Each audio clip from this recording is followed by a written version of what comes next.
Okay, our first set of notes here for this unit or learning target is going to be about what is a mole. So we're not talking about this type of mole, the little animal in the ground. We're talking about a mole in terms of chemistry. So to start us out here, we're going to watch this video and um,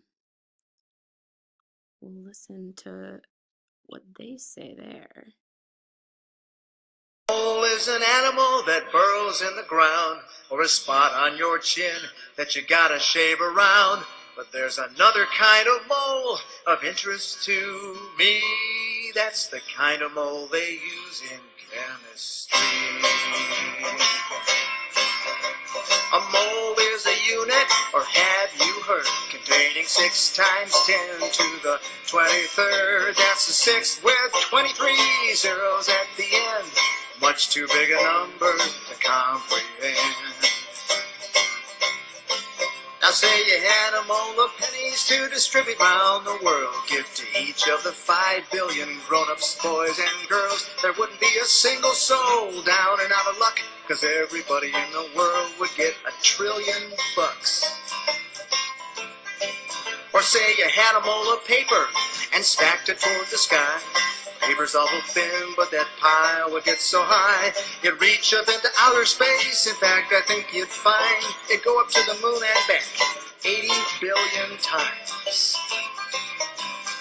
And a mole is a unit, or have you heard, containing 6 times 10 to the 23rd. That's a 6 with 23 zeros at the end.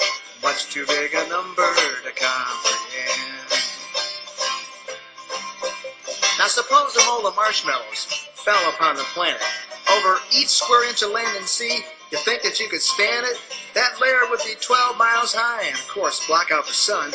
We're talking close to 5 million trillion tons. Well, maybe we could save ourselves if we all started eating 1 marshmallow each second. Not 2, 'cause that'd be cheating. With 5 billion people munching, how long you think it'd take? 40 million years, and that's without a bathroom break. And a mole is a unit, or have you heard, containing 6 times 10 to the 23rd. That's a 6 with 23 zeros at the end. Much too big a number to comprehend. But say you had a mole of atoms. Would the pile be immense? Should I say the answer now or leave you in suspense?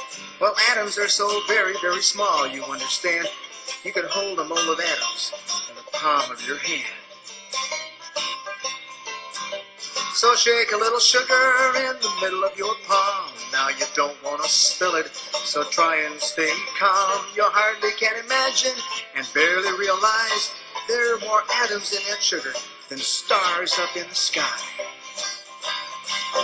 And the mole is a unit, or have you heard, containing 6 times 10 to the 23rd. That's a 6 with 23 zeros at the end.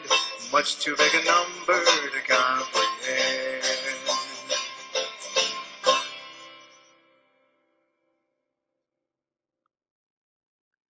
Okay, so let's get back to our video here. What did that video say? It said a mole is a unit. 1 mole is equal to the molar mass of any atom or compound. So we learned how to add up molar mass prior to this.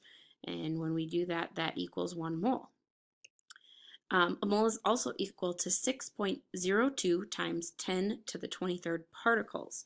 So if we were to be able to sit and count out 6.02 times 10 to the 23rd atoms, we would have 1 mole of atoms. These particles can be atoms or molecules. So if we have a compound, we're talking molecules. That's 602 and then 23 zeros or 21 zeros. That's a lot of things. So why do we use the mole?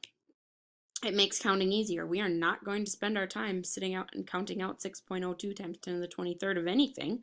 So the mole allows us to use a balance. We talked about that earlier as well. It also just lets us count something that's really, really tiny. So the things we're counting are so, so small, there's no way we would ever be able to sit and count them out, even if we wanted to. What this means if we know that 12.01 grams of pure carbon is equal to 1 mole, because that's the molar mass, and we know that 1 mole is equal to 6.02 times 10 to the 23rd atoms of carbon, we can put those together and say that 12.01 grams of carbon is equal to 6.02 times 10 to the 23rd atoms of carbon. So then if we had 6 grams of carbon, we'd divide this number of atoms by 2, and we'd be able to figure out how many atoms of carbon that is. And that means that we're using these equivalencies to convert between our different units. So grams to mole to number of molecules or particles or atoms. Some examples. How many moles is equal to 34.29 grams of NaCl? So this is kind of a daunting problem. How are we going to go about solving this? First, we're going to find the molar mass of NaCl. So we know the molar mass, there's 1 Na, and the mass of that on the periodic table is 22.99. We know there's 1 Cl, and the mass of that on the periodic table is 35.45. So we add those together and we get 58.44 grams per mole. We use that equivalency, so 58.44 grams equal to 1 mole, to convert between units, just like we did in dimensional analysis from chemical reactions A. Now that was a level 2.75 thing, so you should have understood that. So we set up that T chart.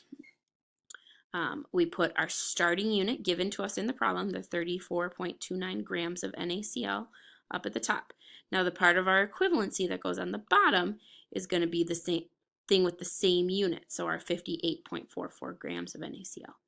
Now that is equal to 1 mole of NaCl, so that goes on the top. Because of the way fractions work with grams on the top, grams on the bottom, that unit cancels out, and I'm left with moles of NaCl. Now to solve this, I'm going to do my top times my top divided by whatever my bottom is. So I get 34.29 grams of NaCl times 1 mole of NaCl divided by 58.44 grams of NaCl, and that's going to equal 0.5867 moles of NaCl. Notice that my units are the only units I didn't cross out over here. So now before you finish this, go ahead and do any practice problems that might be in your note sheet. You should be able to check a key with your teacher, and then go ahead and move on to the next set.